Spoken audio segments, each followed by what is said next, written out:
Patrice, bonsoir. Bonsoir. On est ici dans la permanence parlementaire de Patrick Balkany, Oui. à Clichy. Tu es conseiller municipal, Oui. tu es également conseiller national de l'UMP. Oui. Et j'aimerais te poser la première question. Quel est ton parcours politique? Alors, mon parcours politique a commencé il y a déjà bien longtemps, puisque j'avais 16 ans, et j'en ai 37 déjà.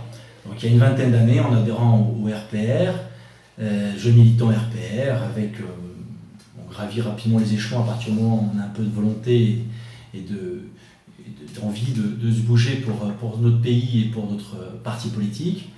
Et puis, au bout de 20 ans de militantisme, je suis malheureusement dans l'opposition à Clichy depuis 2001, avec une réelle volonté et soutenue en cela par Patrick Balkany, qui vient d'ouvrir cette permanence il y a un mois, de reprendre cette ville à la gauche, plus exactement de prendre cette ville à la gauche, puisqu'elle a toujours été dans l'opposition nationale. Voilà. À propos de cette ville, donc à propos de Clichy, comment vois-tu évoluer la situation politique? Alors la situation politique à Clichy est très paradoxale.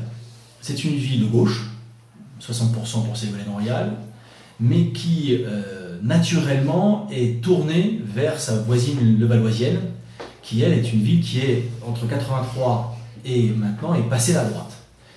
Elle est tournée vers le Valois parce que le métro, parce que les Hauts-de-Seine l'attirent inexorablement vers la Défense. À partir de ce moment-là, cette ville attire à elle une nouvelle population qui demande plus de services, plus de qualité de vie, plus de verre, plus de possibilités pour leurs enfants de s'épanouir. Aujourd'hui, il n'y a pas ça. Et la preuve, c'est que la dernière fois, aux dernières municipales, ça a fait 50-50. Et c'est les divisions de la droite qui ont permis à Gilles Catoire d'être encore maire de Clichy.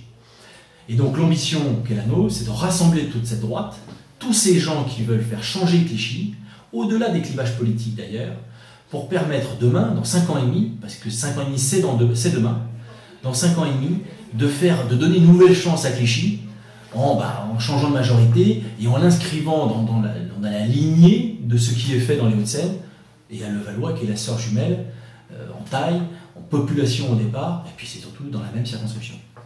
Selon toi, quels sont les grands enjeux pour Clichy? Ils sont au nombre de 3. 3 essentiellement. Les premiers sont urbanistiques, et ce soir en conseil municipal, on parle du PLU, plan local d'urbanisme. Le PLU est lié au PLH, plan local d'habitat, et aujourd'hui, Catoire, tous logements sociaux confondus, nous propose 72% de logements sociaux. 72% de logements sociaux. Ça, bien évidemment, c'est un enjeu excessivement important. Parce qu'au-delà de ces logements sociaux, il y a tout le tissu économique, commercial, qui va avec. Une paupérisation de la ville serait catastrophique pour Clichy, qui est déjà très mal desservi en matière commerciale. Urbanistique, mais également en termes de propreté environnementale. C'est une des villes où il y a le moins d'espace vert par habitant. Moins de 9 arbres par habitant est construit à Clichy. C'est le plus faible taux des Hauts-de-Seine. Donc bien évidemment, il y a des projets qui sont notamment menés par la SEM 92 sur les terrains du Bac d'Anières. Il y a des projets qui sont en cours, dans les tuyaux, depuis 20 ans. Il faut que ça sorte. Enfin, troisième enjeu, j'allais dire la qualité de vie. La qualité de vie, c'est ces façades grises. Quand on arrive à Clichy, on trouve paradoxal de dire pourquoi ici c'est gris alors qu'à côté c'est beaucoup plus clair. Et bien ça tout simplement parce que pour faire du beau, il faut en avoir une vraie envie. Je ne crois pas que Gilles Catoire et sa majorité aient envie de faire du beau. Ils sont dans une logique très partisane, très sectaire, de se dire si je garde mon électorat, je resterai en place. On l'a vu aux dernières municipales avec des alliances contre nature.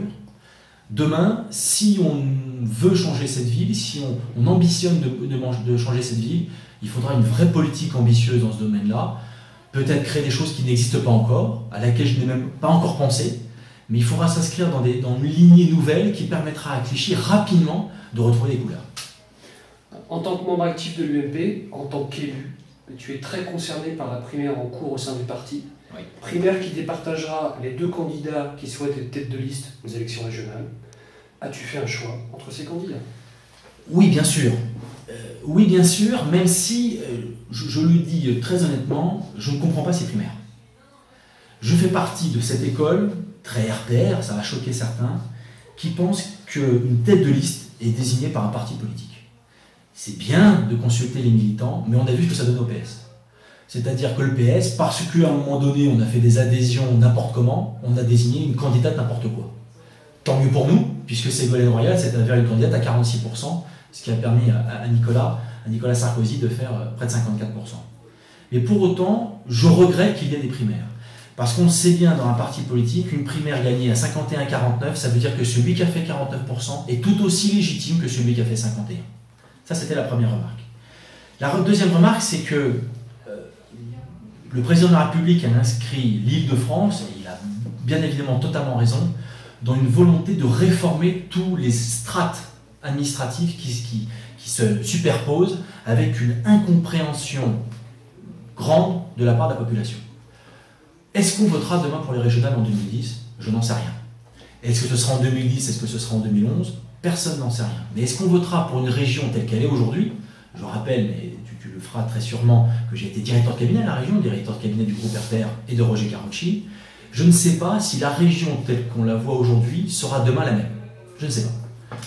Pour autant, bien évidemment, Roger est président du groupe d'opposition depuis 10 ans. Il a une légitimité naturelle. Il a une vraie faculté de connaître, d'analyser les dossiers avec une intelligence fine sur ces dossiers. C'est, je pense, le candidat naturel. Valérie a des qualités aussi. Elle est une femme, elle est dynamique, elle a envie de faire des choses. Je rêverais d'un tandem entre Valérie Pécresse et Roger Carucci. Mais Roger, c'est mon témoin de mariage. Alors, je pense que Roger a toutes les qualités pour être un bon président de région.